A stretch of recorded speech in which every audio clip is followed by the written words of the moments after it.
Hi there, this is David. Welcome back to the studio and welcome back to another video.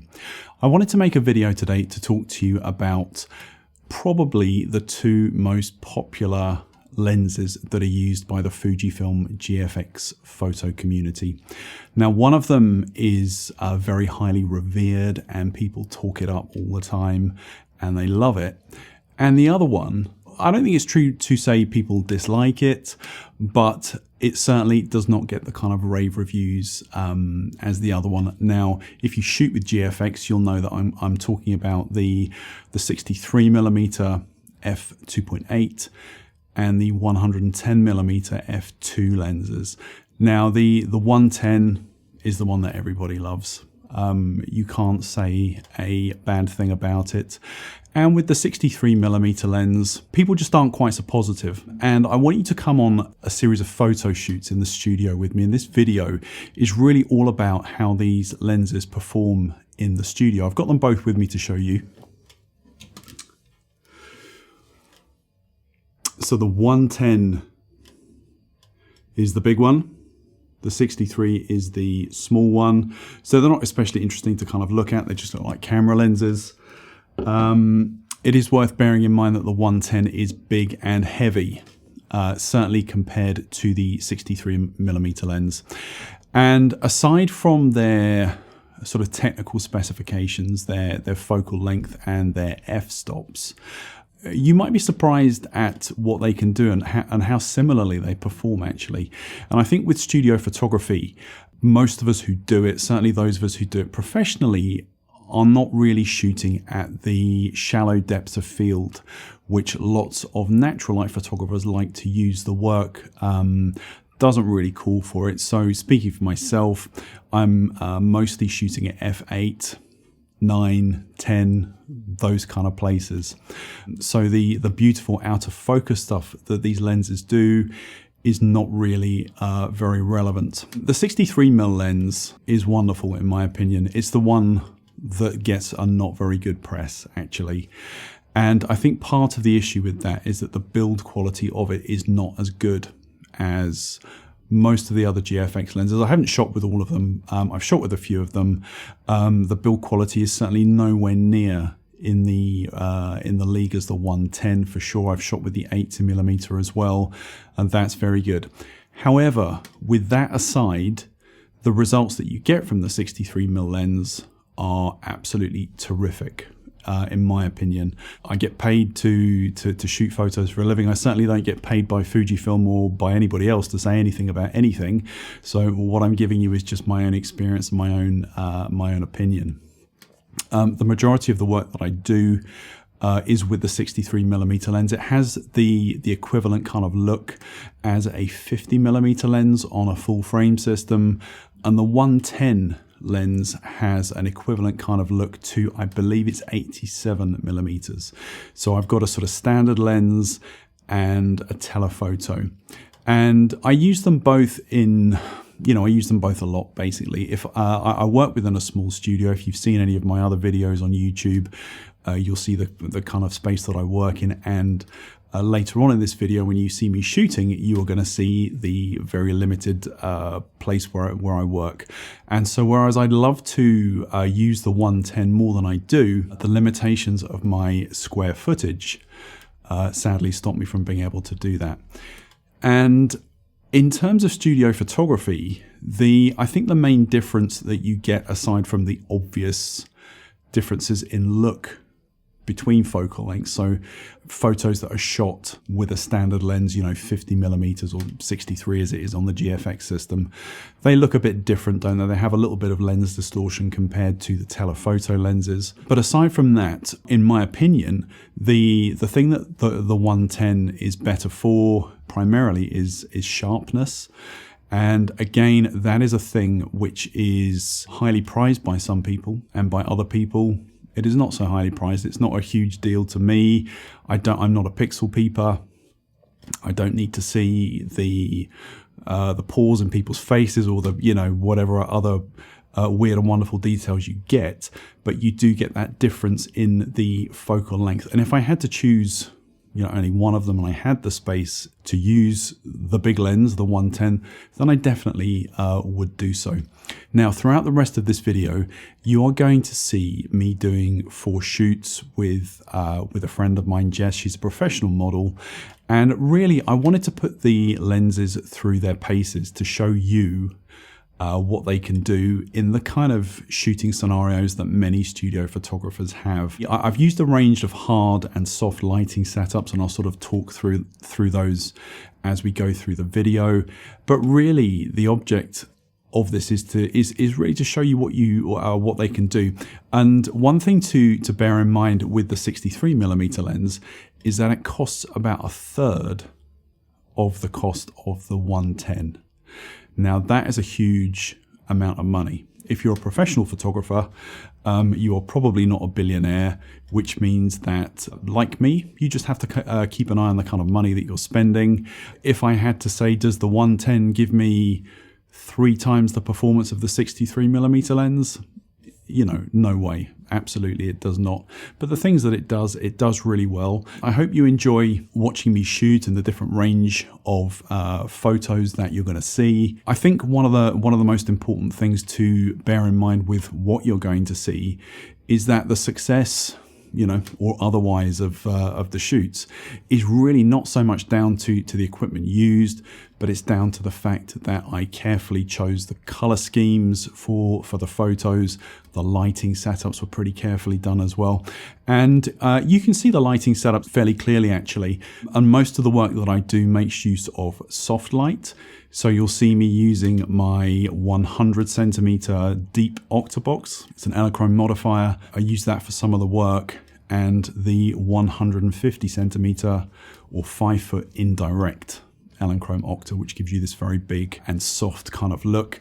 And then for one of the setups, you will see me doing a kind of bare bulb look, the kind of lighting setup that was probably made famous in the 90s. I think most famously in Calvin Klein jeans ads, and Herb Ritts used a similar setup as well, and then various other important fashion photographers from the late 90s, early 2000s. So you're going to recognize the look. It's very striking and very beautiful. Anyway, let's get on with the video. I hope you enjoy it. I hope you enjoy seeing how I work. One of the cool things about watching professional models as they work is just watching the way they move. They're different to ordinary people that you might photograph, obviously.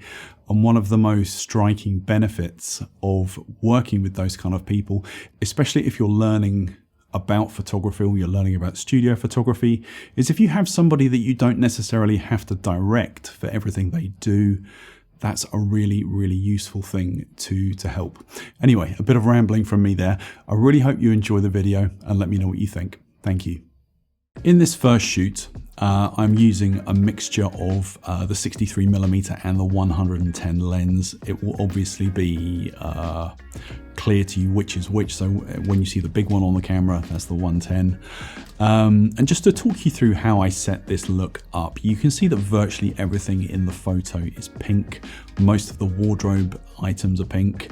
The backdrops, the bits of furniture that I decided to use, they're pink as well. And really, if you are uncertain about how to get your photos looking good, all technical considerations aside, limiting yourself to using one color is a really good way that you can do that. And to match that pastel look, you can see that the lighting modifier that I'm using is the big 150cm indirect octabox.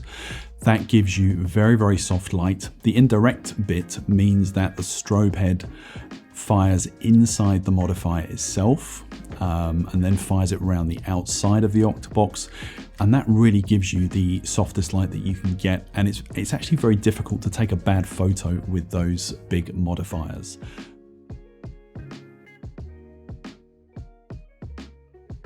For this set, you can see that I'm using a very hard lighting look. So there's just a single strobe. It's not quite a bare bulb. It's got a very small amount of diffusion on the front of the strobe bulb, so you get a very hard lighting look, but it is not too crazy intense, and you can see that it's not firing directly at Jess's face, which would give a really unpleasant and hard look. But it still has enough zing and pizzazz to make the overall outcome of these images look look pretty interesting and pretty edgy. And you can see, because there is a hard light, there is also a hard shadow against the white wall. We matched the lighting look with the wardrobe that she's wearing, so used the wind machine as well. And so the resulting images that you can see now are striking. They've got some shape, they've got some shadow, they've got plenty of contrast. And for what it's worth, these images are not, they haven't been hugely retouched actually. They've had a little bit of work done on them, but as with all of the work that I do, it's really important to get as much right in camera as you can. You can see that I've chosen a palette which has kind of autumn or fall colors. So the photographic set is made up of different shades of greens and browns, very warm tones.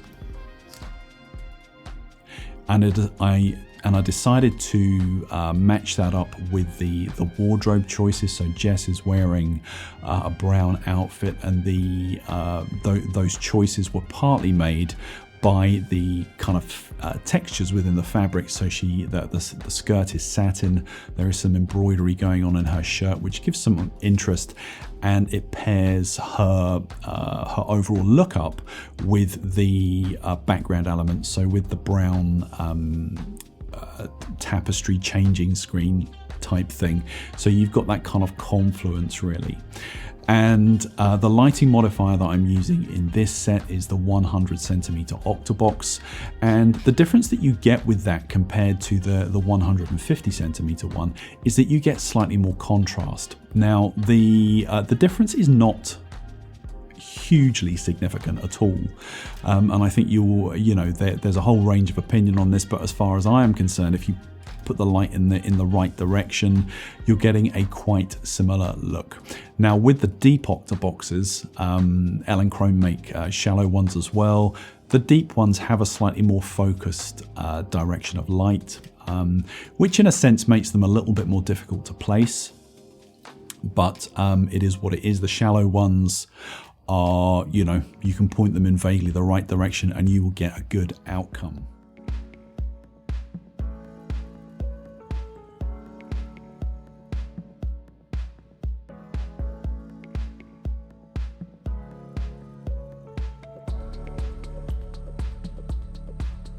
For this last look, this has a bit more of a soft and painterly kind of style.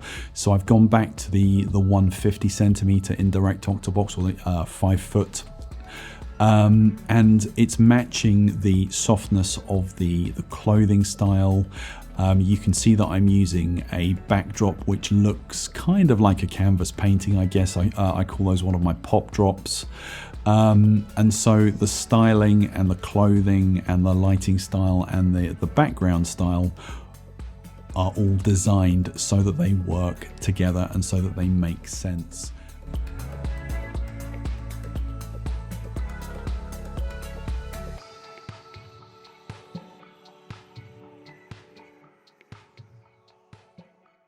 Well, there it is. I hope you enjoyed watching us working together in the studio. What did you think about the differences between those two lenses? As I said at the beginning, I really love them both. I wouldn't be without either of them at all, but it's quite interesting.